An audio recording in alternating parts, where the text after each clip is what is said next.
Hello friends, welcome to this channel. देखिए, अगर आप फ्रीलांसर्स है, इन्फ्लुएंसर है, या फिर आप यूट्यूबर है, कंटेंट क्रिएट करते हैं, या फिर आप डिजिटल मार्केटर है, कंसल्टेंट है, या फिर ग्राफिक डिजाइनर है, सॉफ्टवेयर डेवलपर, या फिर आप किसी भी ऐसी तरह ऑनलाइन इनकम अर्न करने वाले प्रोफेशन में हो ना, तो आज की वीडियो बहुत इंपॉर्टेंट है।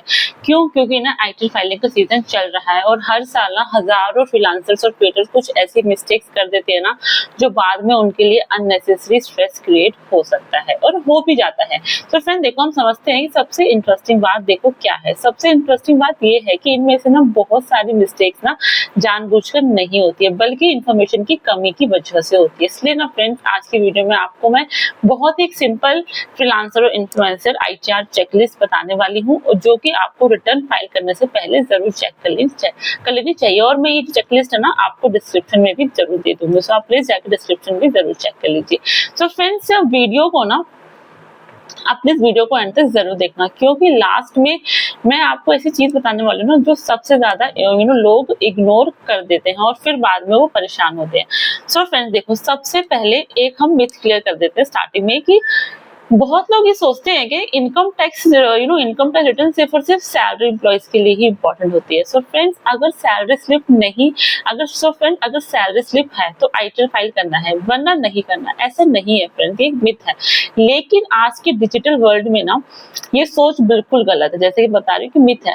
आज जो लाखों लोग है ना फ्रीलांसिंग कर रहे हैं, इंस्टाग्राम कोलैबोरेशन कर रहे हैं, यूट्यूब से अर्निंग कर रहे हैं, राइट, एफिलिएट मार्केटिंग भी कर रहे हैं और ऑनलाइन कंसल्टिंग सर्विसेज जैसे दे भी रहे हैं।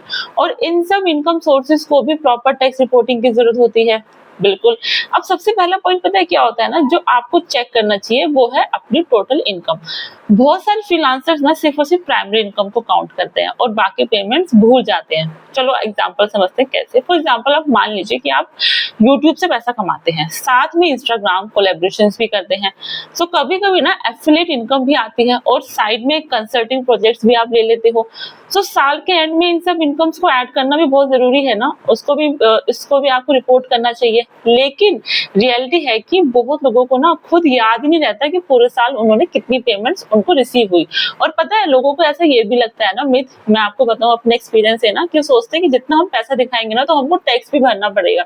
नहीं फ्रेंड्स, ऐसे नहीं है कि आप जितनी इनकम दिखाओगे आपको टैक्स के अकॉर्डिंग फाइल करना पड़ेगा। नहीं, ये सिर्फ एक मिथ है। अगर आप प्रॉपर्ली टैक्स प्लानिंग करोगे ना तो आपको टैक्स भी नहीं भरना पड़ेगा। वो डिपेंड करता है कि आपकी इनकम कितनी है। और फ्रेंड्स देखो, आज के टाइम में ना आप अपनी इनकम को हाइड भी नहीं कर सकते हो, क्योंकि बहुत सारे ऐसे पोर्टल्स है ना, आपके bank statement first of all वहां से आपकी इनकम भी दिख जाती है। आपके इनकम टैक्स पोर्टल से भी आपकी इनकम दिख जाती है, कितना पैसा आया।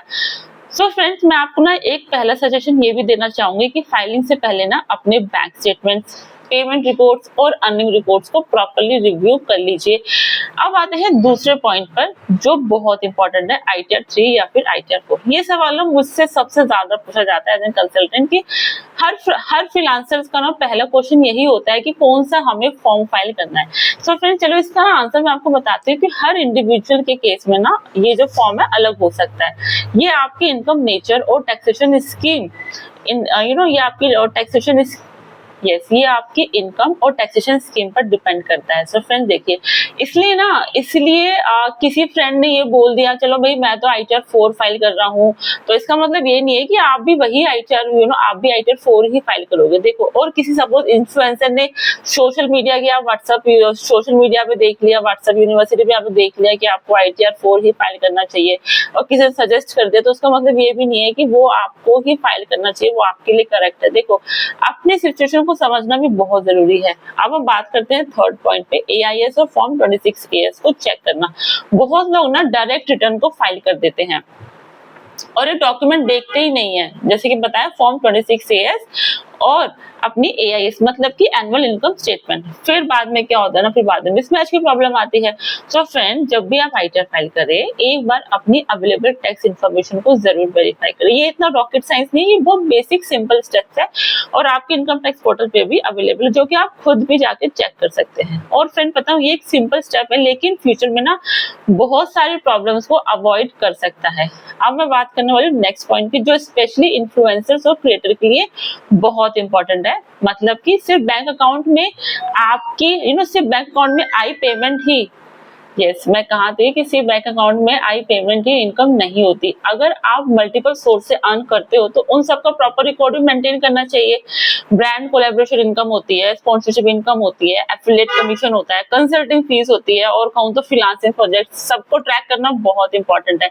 जैसे मैंने ऊपर बोला ना कि हम ना लोग ऐसे सोचते हैं कि ना नॉर्मल पीपल कि जितनी जितनी हम इनकम दिखाएंगे ना उतना ही हमको टैक्स भरना पड़ेगा। नहीं फ्रेंड्स, इनकम पता है, इनकम शो करना ना बहुत सेफ प्रोसेस है और इनकम हाइड करना ना बहुत रिस्की है।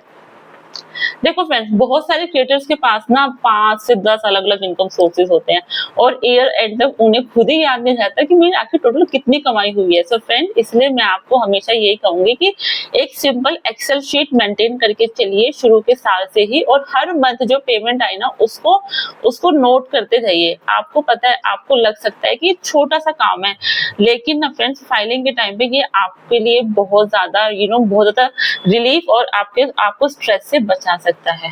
ठीक है, अब आते हैं नेक्स्ट पॉइंट पर कि जो बहुत लोग इग्नोर कर देते हैं वो होता है एक्सपेंसेस का प्रॉपर रिकॉर्ड। जैसे कि मैंने बोला, ठीक है, इनकम बनाओ, इनकम को रिपोर्ट करो, तो एक्सपेंसेस का भी तो करोगे ना, खर्चा भी तो हो रहा है।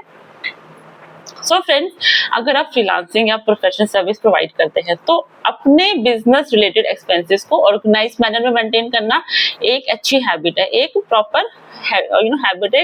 ये आपके प्रोफेशनलिज्म को भी दिखाता है कि आप कितने सिंसियर हो अपने बिजनेस को लेकर।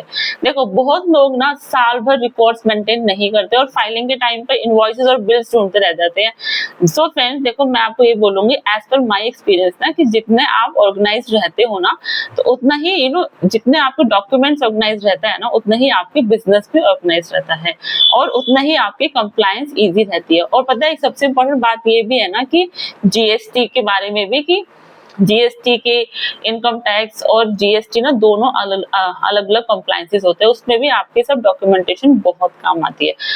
देखो, बहुत फ्रीलांसर्स इनकम ना टैक्स रिटर्न फाइल कर देते हैं, लेकिन जीएसटी एप्लीकेबिलिटी को समझने की कोशिश ही नहीं करते। देखो, मैं आपको ना ये नहीं कह रही हूँ कि हर फ्रीलांसर को जीएसटी नंबर लेना जरूरी है, मतलब कि जीएसटी रजिस्ट्रेशन लेना ही चाहिए, लेकिन अपनी एप्लीकेबिलिटी को समझना भी बहुत जरूरी है कि मेरे ऊपर जीएसटी एप्लीकेबल हो रहा है या नहीं हो रहा। तो फ्रेंड्स, मैं आपको बताऊं कि अगर आप ऑनलाइन सर्विसेज प्रोवाइड करते हैं या फिर मल्टीपल क्लाइंट्स के साथ आप काम करते हो ना, तो जीएसटी एस्पेक्ट को इग्नोर मत करिए। जरूरत पड़ने पर ना प्रोफेशनल एडवाइस जरूर ले लीजिए और क्लैरिटी रखिए।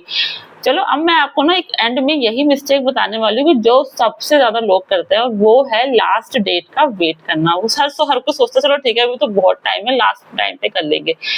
देखो फ्रेंड्स, हर साल लोग सोचते हैं कि अभी बहुत टाइम है, बाद में देख लेंगे, फिर लास्ट वीक आ जाता है और डॉक्यूमेंट्स हमारे अनकंप्लीट रहते हैं, रिकॉर्ड्स मिसिंग होते हैं और अकॉर्डिंगली मेरा और हमारा स्ट्रेस लेवल बढ़ जाता है। सो फ्रेंड्स, मैं आपको यही बताऊंगी कि ना जो स्मार्ट टैक्स पेयर्स होते हैं ना, वो लास्ट डेट का वेट नहीं करते, वो पहले से ही प्लानिंग करके रखते हैं। और सच कहूं ना, टैक्स कंप्लायंस ना डिफिकल्ट नहीं होती है, बहुत इजी है, बट हमको पता है डिफिकल्ट तभी लगती है जब हम लास्ट मोमेंट का वेट करते हैं। सो फ्रेंड्स, आज फ्रीलांसिंग और कंटेंट क्रिएशन ना सिर्फ और सिर्फ साइड इनकम नहीं है, ये एक प्रॉपर प्रोफेशन है। और जब प्रोफेशन है तो उसको प्रोफेशन तरीके से मैनेज करना भी बहुत ज्यादा जरूरी है ना। सो फ्रेंड्स, इनकम करना इंपॉर्टेंट है, एग्जैक्टली मैं मानती हूँ, लेकिन उस इनकम को करेक्टली रिपोर्ट करना ना उससे भी कहीं ज्यादा इंपॉर्टेंट है।